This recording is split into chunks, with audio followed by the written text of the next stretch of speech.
महाभारत की कहानी आगे बढ़ती है। अभी अभी राजा बने चित्रांगद की तबीयत खराब रहती थी और कम उम्र में ही उनकी मृत्यु हो गई।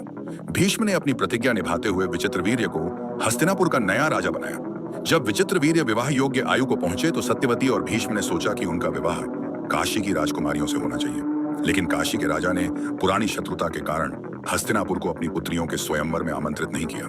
इस अपमान से क्रोधित होकर भीष्म ने काशी जाकर वहां के राजाओं और योद्धाओं को पराजित किया और तीनों राजकुमारियों अंबा, अंबिका और अंबालिका को हस्तिनापुर ले आए। लेकिन अंबा ने बताया कि वह पहले से राजा शाल्व से प्रेम करती है और उसी से विवाह करना चाहती है। भीष्म ने उसकी इच्छा का सम्मान करते हुए उसे शाल्व के पास भेज दिया, लेकिन शाल्व ने उसे ठुकरा दिया और कहा कि अब वह भीष्म की हो चुकी है।